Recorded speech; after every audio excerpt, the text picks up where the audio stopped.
8 different setup stations for creativity, and each person was grinding out their own tune, and then we'd come back and show together. And then the next day. Hello and welcome back to this week's episode of the TF Cast. I'm Willis. Hey, Grum here. It is December 6th in the solarium. And I'm your host, Jacob Bases. Today with us, we have Smilebro returning to talk about a new album that's going to be coming out this month. It's a concept album, and it's called Chapel Hill. So, Jared, if you could tell us about what you were doing out in North Carolina and introduce the album. Sure. Thanks for having me. I'm Jared, back again to chat with some of my best friends. A couple weeks ago, I have a friend that originally lived in Minnesota, but now lives in Florida, and he reached out to ask if I would go to this random cabin in North Carolina to meet up with a bunch of friends he collected around the country and brought to there that are mostly originally from Minnesota. And I've always wanted to do something like that. And so I just sent it and spent a whole week out there with 7 other people. And by the end of it, we wrote 7 songs and had a whole album to put out. We wrote, recorded, mixed, and mastered everything in about a week. And I guess I touched the mix and master a little after the week, but now it's all done. Mm-hmm. Yeah, and it's not exactly like every other Smilebro recording that I've ever heard. Is it a Smilebro recording? Like, how is the album defined? I think I was just on the computer the most for recording all those songs. I was probably the least talented singer there and musician probably. So I was just trying to be the translator for producing the records and mixing and mastering. So you can kind of hear my hands on it in that regard because I've been doing things by myself for so long that I have these very niche and unique ways of mixing and recording stuff. But overall, I think it sounds a lot different than what I would do because I was pushed out of my comfort zone with harmonies and certain types of melodies and strong song structures and just projecting with my voice. Like everyone else there was like had the grittiest, like most powerful voice, and they all were like one take masterminds. So I would just run into the basement whenever it was my turn to do vocals when no one was looking, and I would hammer out like 10 different vocals and comp them together. So it was cool because I showed it to one of my friends and they were saying like, this is the first time I've heard you like really project and try to push it. And it was almost competitive. Like it was just like, I saw what they were doing and I was like, oh, it'd be sick if I could match their energy on these songs. It sounded to me like a Smilebro recording. Like it definitely carried some of the energy that you have. Like the songs had kind of like a Smilebro-esque emotional resonance. So it was interesting to hear that with more of a, I guess, kind of like a pop rock kind of alt thing going on there. And there were some zingers on there. What songs stuck out most for you? I think $100 Billion and then Anchor are my favorites, but entirely different vibes. Yeah, I like Anchor a lot. Me too. I had Wyatt Avery help me on a lot of those songs. Like we kind of like meshed really well after the first couple of days in that week, and then kept just writing.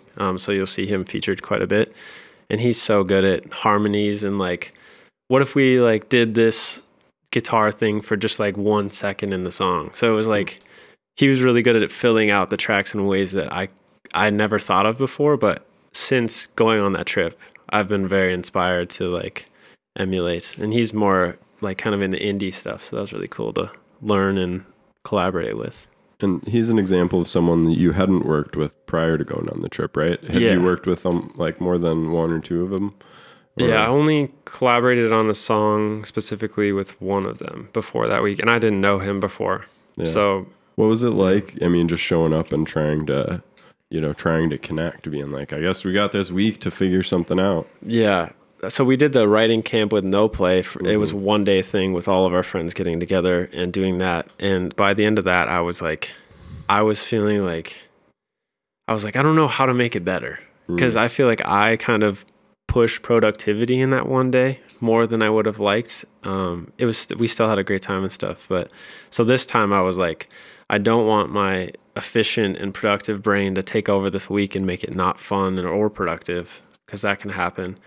In the first couple of days, we were just not making anything. Like after day 2, we were like, we better start meditating and enjoying this Airbnb, because like, I don't know if any songs are going to come out of it. And then for some reason, like third day, everybody got comfortable and got into the swing of it. And there was like 8 different setup stations for creativity, and each person was grinding out their own tune. And then we'd come back and show together. And then the next day we did more of like 4 people on one song and like 4 people on another, or 3 people or whatever. And it was a lot more collaborative. So some of the songs you can hear that it was like one-on-ones. And then for $100 billion, I was like, I don't care who you are or if you sing, you're getting on this song. So that like big choir that you hear for the second chorus is literally everyone, no matter if they sang or not. I was like, I'm going to make you fit into this song. So that was my attempt at trying to make the collaboration. And by the end of the week, we were all like, it felt like the perfect amount of time, and that we had successfully like collaborated and like communicated stories together in a way. But originally being strangers was so cool. What's the future of the tracks? Like, it's kind of like being that like the production timeline was so like short and it was like around an event. Like, are any of these going to be like ongoing relationships or performance relationships? Yeah, all the people were like so talented and funny and fun to be around. So I'd love to collaborate more with them. And as for the album, it was just like, I didn't want any homework. Like when I got home, I was like, I don't want to beat these songs to death. I just want them to exist as they were. And when you're in an environment and then you're like, oh, I'll come back to this later, a lot of times you're going to come back with like a set of ears that's very critical. And I really wanted whatever energy that we had to just ring out, whether it was perfect or not. Like it was like, however that felt is like how it's going to go into the world. But yeah, I'd love to collaborate with those guys again and spend more time with them for sure. Triple Falls is a media and event production company based in southern Minnesota. We specialize in multicam live streaming and sound and lighting for event productions. Contact us today to learn more, or subscribe online to join our newsletter and stay up to date about events and things going on in the area. Thanks for tuning in. Back to your show. What would you learn about like production or musicianship, or I don't know, be like the challenges of being a musical artist from exercise like that? The one take thing was crazy. That they were able to like pound out like one take of like a vocal that I was like, is this already in a song? Like, what, did I record that? That was crazy. So that was wild. The kind of leaning on who's good at what when you're trying to be that efficient was cool. Where it was like, okay, I touched the guitar once and that was for anchor, because I was like, I'm not going to record. I'm going to take twice as long as this guy, and he's going to like write riffs in a cool way. So it was like, it's not always good to be that, but I think in that scenario, being efficient with our talents was cool. Like I was maybe a little faster at like recording and comping and cutting everything to like make it cohesive, but I wasn't the fastest guitar player or instrument player or singer. So I would spend the time when everybody else was doing something else, I would do my vocals, because I was like, I can't waste their time, because their time is like more valuable in this moment or something. What with the outputs from the project? I think we listened to the album. Is that the entirety of what the whole group worked on all week, or is that just sort of like your collaboration and selection from the weekend? I was like down for other songs to be on it, but there weren't any other songs that were finished by the end of it. Okay. But yeah, there was a bunch of other tunes that were worked on by some of those people that you hear on the record, and people that like Raiden, the main guy who organized it.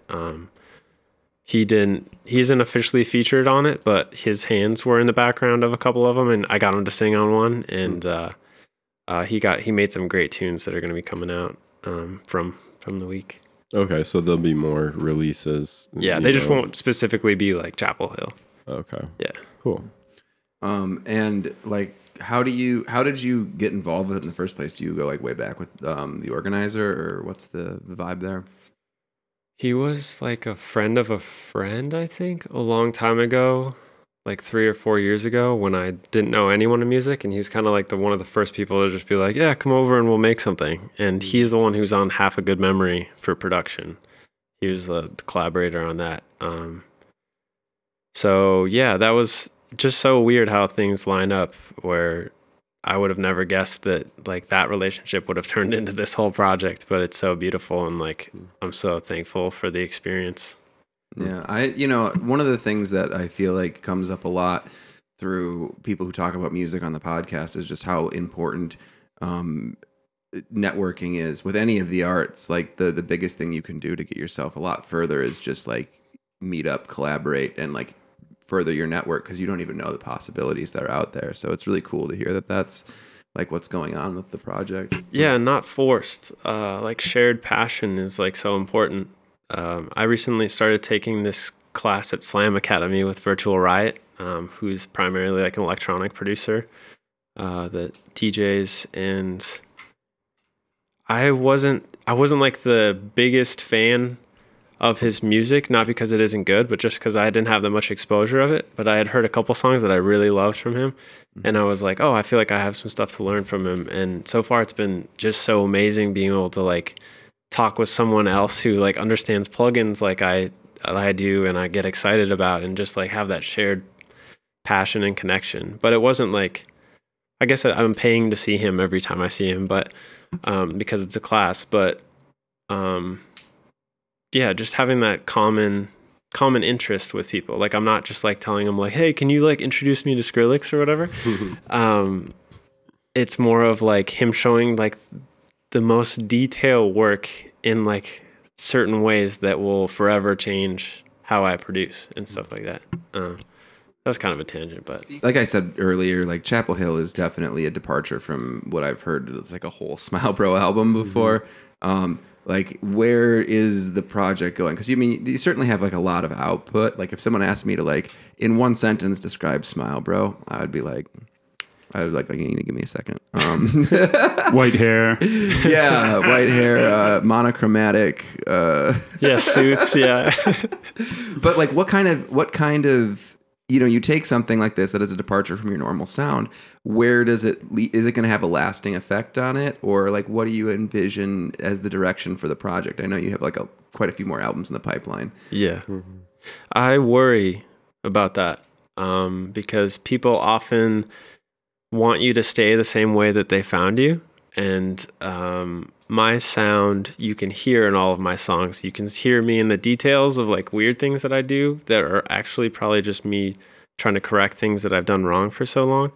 But I really think like being successful with music for me feels a lot more like Death by a Thousand Cuts. Like I'm not writing like singles that are just crushing it. I'm following passion and stories. So if there is any cohesion, it's with my storytelling. But yeah, there's going to be a wild ride of genres and stuff. And after this week, I've been super inspired to take things that I learned from those guys, and it'll definitely show up in future songs for the better, but definitely for the different. Like, it's hard for me. I get bored so easily. So I think that is like my benefit, and also my curse of continuity, because I will forever just be like making what I'm excited about, but that means that it's often very weird. Can you give some examples of some of those takeaways that you were? Yeah, this week specific, or that going to Chapel Hill, the harmonies thing was crazy, because I was like, oh, I'm actually capable of this. I think I was so insecure about my voice for so long that I was like trying to get good enough where I could basically just put one dry vocal through the whole song. And I I like the aesthetic of it too, and I still do it.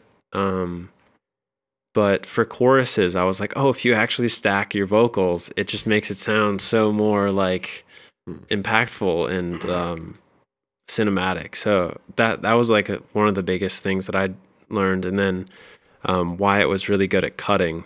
Like me and him had similar pop brains where we're like, people are going to get bored here. Let's cut out this chunk or whatever. But he was more intense than I was. So it was like, okay, for this chorus, let's cut it in half. And then we only get to experience the full chorus until the next one. And I was like, oh, okay.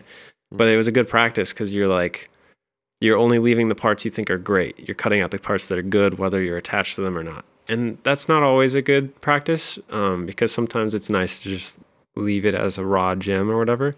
But it was a cool uncomfortability to like push it even further. You can feel that on the recording too. I thought that like the fun thing about that anchor track, which was my favorite from the album, was that it just got progressively like more exciting. Like each time there was something a little bit more to it, kind of like stayed a nice little stomping tune.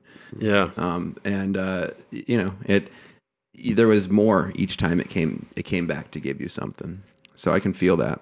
He had amazing like vocal and guitar riffs that just came out of nowhere in his brain that I was just lucky enough to like capture. So I owe a lot of, he deserves a lot of praise for a lot of the reasons those songs are cool, because he was very good at the things that I struggled with, and I hope I was able to be helpful in the ways that he struggles. I didn't get a sense what his music might have been like from some of what I heard there, but I guess I'm curious. Like, what do you know much about his artist project and like? I hadn't heard it until that week, and I've only had like a few days after it to like listen to. But I love the tunes, and they're like great indie tunes. They're further in that direction, and he's super talented. And then for a lot of those parts in these songs, I was like, you should be the main vocalist, man. Like you crushed that take, and he was adamant on me doing it for certain parts, and then for some parts I was able to get him to be the main focus.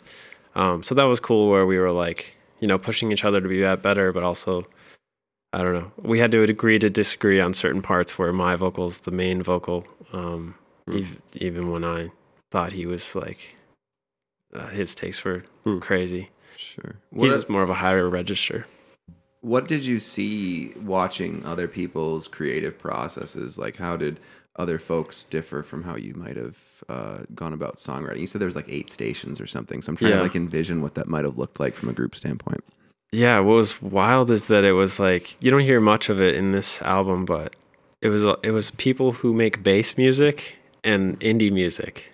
So it was like there was some of each and some in the middle.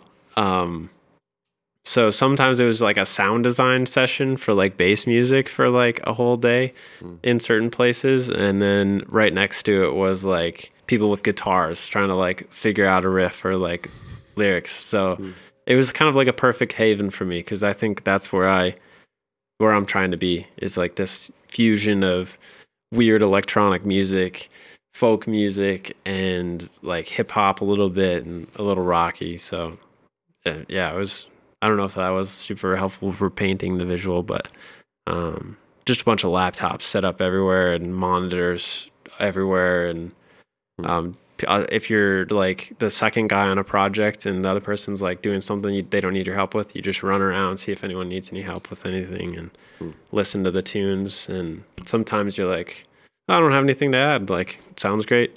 And sometimes you're like, oh, let me help you tweak this like one very specific thing, and then I'll go back to my thing. Interesting. You mentioned a little bit how this was kind of a new experiment with the whole project, but it might fit into your larger discography. I mean, you've got, and I mean future, not even past. Yeah. So how do you plan to integrate this into those future releases, or is it going to come out here soon as a I don't know, the next project is kind of an insert? Yeah, it was like an 8th album appears. Yeah. So right now I have 7 albums planned. 3 are collaborative albums. One's with AP Rocks, which is Andrew or Luster. One is with Abby, who's Arc, and then one is with Curly Jefferson, who's my friend Jeff. So it's gonna be a hip hop project, kind of like indie songwriter rock project, and then experimental. I don't know what to call that with Abby. It's very like just kind of pure from the heart storytelling. And then I have an album after that called Beautiful Loser or Unicorn, which is like my struggles with trying to find success in music and like my love-hate relationship with LA. And then I have Beautiful Loser, which is songs that I wrote with my parents, and a little bit of childhood trauma and a little bit of just the weirdness that is me and my music, just a place where I want to put out the weird songs and like have a haven for them. And then Chameleon is the album where I bring it back all the way back to like Chameleon Sheep. It's the new version. It's like my approach to trying to follow the rules of pop music and bring the weirdness in and write in that direction. And then Jux is the album after that, where I remix as many songs as I can and try to make them like danceable and DJable and like just super weird, just to get it out of my system. So that's the plan for right now. But yeah, it just kind of accidentally happened. I just had a bunch of tunes and I kept feeling that certain ones like were like hugging each other. And then I was like, oh, there's basically already 7 albums written and recorded to some degree. So I just need to like figure out a plan and stick on it, which has been a blessing and a curse. Yeah. Because it's like, oh, this is like 2 years of my life that I'm just like trying to see the light at the end of the tunnel kind of thing. But I'm excited about it. And I you know, the death by 1,000, I keep trying to think of like a different analogy, death by 1,000 cuts or like success by 1,000 words or songs maybe, or something like that. Because for better or for worse, like I'm not the guy who makes 1 million songs and then only puts out 10 of them because they were like the absolutely best ones or whatever. I'm very much like write stories that I think are worth sharing and then keep moving in my career. You hear that a lot about the famous artists of past who, you know, survived to be big names today, where it just had crazy high output and stuff too, like Leonardo's and the T-Pain, yeah. For a little period there, he was on everything. Yeah. So I think I'm going for the more of that approach. Just keep writing, write a verse as a hook and collaborate with as many people as I'm excited about and keep putting out tunes no matter the genre or whatever. Just hopefully have a piece of me on these things. So we're working on those 7 albums. You're getting those recorded and polished up.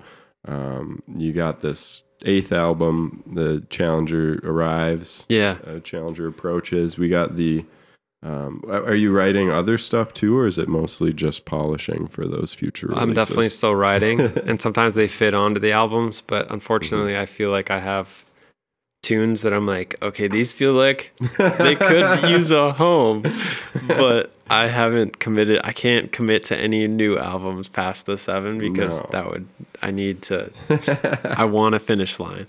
Sure. Yeah. I guess, should we like figure out goals and get to some tunes? And when I say goals, I'm just talking about like project goals, like, you know, like where, like you've talked about like producing a lot of albums, but that's kind of something you've always talked about. Sure, yeah. Like it's, that's fair. It's been like a through thing. But like, you know, like it is like, you're not in LA anymore, or you're not in LA this moment. I think last episode we talked about that you were heading out. Yeah, I was going to LA. Goodbye. I tried my best to live there. I tried to go there. I like flew out multiple times. I did house tours. I applied everywhere, but it wasn't aligning, and it was an awful couple months. It was like right around when I was on the podcast. And then finally I was like, I give up. I don't care where I live. As long as I have somewhere to sleep, that's cool with me. And it worked out that my uncle also needed a place to live. So now we're roommates, and I am in the downstairs and he spends most of the time in the upstairs, and it's worked beautifully. Like it was crazy how much the stars aligned. But I'm so happy to be here because I get to spend more time with you guys, and I realized what I was looking for out there in LA was just like people who were equally as motivated as I was to like pursue this thing. And I found that it was really hard to find those people, and that I kind of already had them back home. So I love to visit out there, and I love you know, meeting up with the people that I know. But I'm really happy to be here, and I'm excited to do shows with some of the friends, some of you guys, and because that's been a struggle for me. I've always been more excited about the making the songs, and recently getting into the performing one has been more and more comfortable the more I do it, and I think I'll get more excited as I keep doing it. Yeah. And I think I'm getting better as a singer and a performer and stuff like that. I just need practice and reps and stuff. But yeah, we got some shows coming up in January. Yeah, February. I think the shows is probably one of the areas where the most has changed since we last talked too. Because I mean, even since then, you played MNOMF, the Minnesota Original Music Festival, and a couple other shows as well. Like we did Snowplay. Yeah. So there's a whole bunch that happened between your last visit. How's that been with getting your live performance legs under you a little bit? It's reassuring that every performance I do is better than the last, but it's also like not where I want it to be yet. So yeah, it's a constant learning process, and it feels like the main way to do it or get better at it is just keep doing it. It's increasingly getting harder what songs I'm going to play live, because most of my songs have less than 100 streams on them. So it's not like I have a great indicator of which ones are the ones people are most excited about. And they're kind of all over the place. So like some require me just me and a guitar, and some are me with like a crazy beat, which is exciting to figure out how to orchestrate a story like that live. But yeah, that'll be the biggest challenge, is like narrowing it down. Because for my first show ever as Smilebro, how long was it? An hour and a half? Hour and 45 minutes was my first show. Yeah, not because I wasn't that efficient. Like the transitions between songs wasn't the fastest. Like whatever, but I was able to remember lyrics that long, which like 3 years ago I don't think anyone would have bet on. All originals, and like there were some that were acoustic singer-songwriter style, and others that were more like electronic. Some rapping, some rapping, singing, some with other people. Like it was a whole dynamic thing, and yeah, wow, yeah. We don't. You mentioned there were a couple things coming up. Anything you're like really excited about or wanting to mention now? Well, we have one show at the Rock in St. Paul on February 8th, which is close to my birthday. So if you need a reason to come, come hang out. Pretty sure it's a free show actually too. Cool. So yeah. We can just Smilebro birthday party it. And then we got a couple other shows that are unofficial. Yeah, you'll be playing. I think I just got Grumman on it. Might be playing. Might be hanging. We don't know. We'll try to get all the friends there. Yeah. We're working on some local shows too in Mankato. No hard dates on those yet, I don't think. But yeah, playing live is the new frontier for me. But it's also really hard to book shows. Especially, it's like booking shows that are at the level that I think I'm at right now. Like I've been doing open mics in the cities by myself, just like because it's like zero risk, and it's been good practice to just be on a stage in front of people. But trying not to get too big of shows where I'm like, it's not a good place to learn, but not like wasting my time either. I don't know. It's not. And also booking these shows, like last year we were like, we're going to book a whole tour. It's going to be all these snow resorts are going to like so embrace us and love this idea. And then we ended up going to 0 resorts and doing one show as our first snow play tour. But I wouldn't change anything. Yeah. I think it worked out the way it was supposed to, and that we learned a lot from it. And that this year, when we're not even necessarily like expecting like a bunch of shows, I feel like they've fallen into place a lot easier, or like have more energy towards them. And hopefully some of these songs that we're going to put out in the near future have some sort of like legs to them that carry people or get people excited to come to shows. Yeah. Cool. Well, how about we get some plugs and we record some music?